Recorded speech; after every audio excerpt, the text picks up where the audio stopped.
1981. That was changed to chronic schizophrenia in '87, and in 1991 I gave up being a schizophrenic and decided that I'd prefer to be Ron Coleman. So I gave up my mental health status and worked through my experience and became the person I am. So that's just by way of introduction. Yeah, my name is Paul Baker and I'm a community organizer, and as a consequence of personal experience of hearing voices as a result of my brother having a psychotic breakdown, and also because of my previous experiences of hearing people who heard voices but not knowing what to do with this experience when it was presented to me.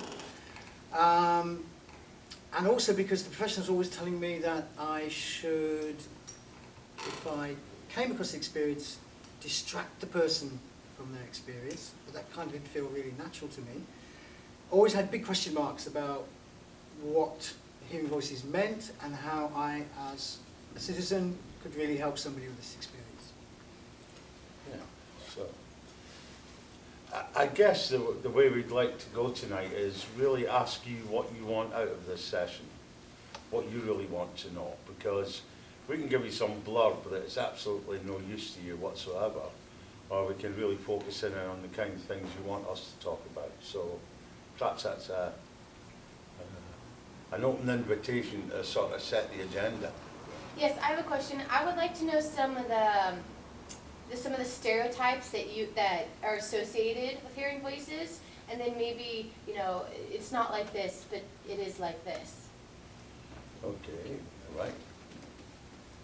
Yep. Say your name. Tell us your name, too. I'm Sue. Hi, Sue. And I would be interested in just your journey through a diagnosis and how you decided that things were going to be different for you, or what kinds of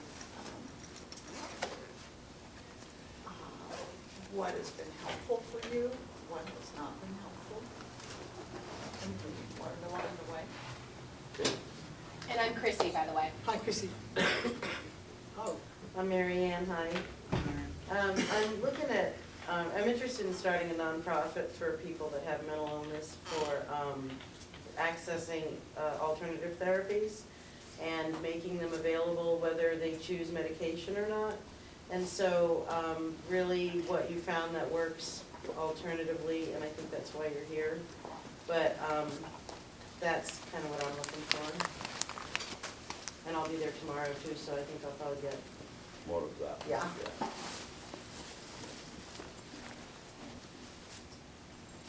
Yeah, something I wrote, I was trying to get a scholarship to this thing, I guess tomorrow, and they asked to write a little thing, and I've noticed in my observation, it seems like of people who talk to themselves, there's kind of like a simple kind of thinking out loud kind of thing that happens, that's where it's just you thinking out loud, and then it seems like there's another level where the conversation maybe it's not another level, maybe it's a totally different syndrome or situation where the person seems to be carrying on a heated conversation with like a family member or an original stressor or something like that, Then there seems to be the really enraged, maddened level of that hatred, and where there's really a lot of animation and like that. I mean, and I'm just wondering, are those related or progressive, or, how,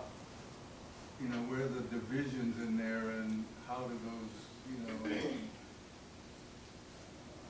Good question. Yeah, like Christy, in your question, I'm kind of curious to know, maybe just to answer the question, what is it hearing voices? I mean, is it different if you're talking to yourself, or is it different if you're imagining a whole other world other than the one that might be more appropriate but harder to live in? What does it mean to hear voices? Keep them coming. As you've been traveling, you've probably heard a lot of people talk about their own personal experiences with hearing voices. And I'm interested in share what they've shared with you. And I'm also interested in the conflict with people who hear voices with the mental health system. I'm somebody who acknowledges hearing voices, and I had major problems. And the minute I said that, my health broke loose. So I imagine a few people also told you what their problems with the mental health system. Okay. One of the things that I find really fascinating when people empower themselves with their mental health challenges is their personal epiphanies and insight they have to whatever label they associate themselves with. So I would really like to hear the amazing revelations that you've come up with. Whiskey. Whiskey, No, right? I'm only joking. That's just a Scot in me, we can't help Right? that. So, Yeah. that's okay, I So can tell you get Pepsi who for it dinner is. though. Yeah, okay, we'll be here at about 3 in the morning then. Now, let's start. I suppose the easiest way to do it then is to, like somebody said, let's take you on a journey. But first of all, let me ask you a question. How many people in this room have heard a voice at least once in their life, or hear voices? Yeah, that's cool. Right, how many people are not telling the truth? Okay, because that's impossible. Ask the question louder. Okay, I'll speak louder, okay? Is that better? I was asking how many people had heard voices at least once in their life. Yeah? It's an unclear question to me because, if you're thinking to yourself and you have a problem, sometimes you hear a voice that tells you some solution. Yeah. So is that hearing voices? I would say so. I would say you've heard a voice at least once in your life then. Yeah, cool. So how many people, just as they're falling off to sleep or just waking up, have heard somebody shout their name and they've looked around, there's nobody there? Right, so now how many people have heard voices at least once in their life? Yeah, now we're getting there. Who's not heard anything? Okay, you're abnormal. Sorry.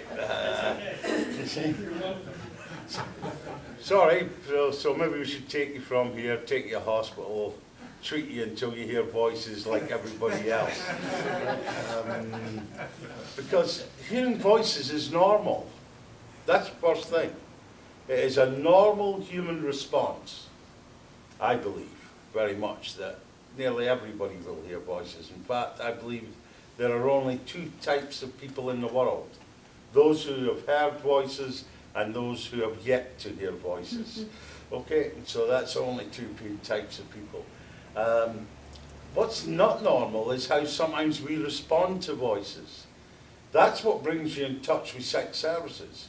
It's not hearing voices that brings you in touch. I mean, you were asking about stereotypes. Okay, I'll give you the stereotypical voice here. Moses, Abraham, Jesus, John, all the Old Testament prophets, New Testament saints, all heard voices, every one of them. Okay, Gauguin, Leonardo da Vinci, Beethoven, Mozart, all voice hearers. If you look at that group, imagine what would happen to our art and our arts if we just locked up throughout its history. Every person had heard voices. The Sistine Chapel wouldn't have been painted. Beethoven's Fifth would never have been played. Mozart's waltzes would never have seen the light of day.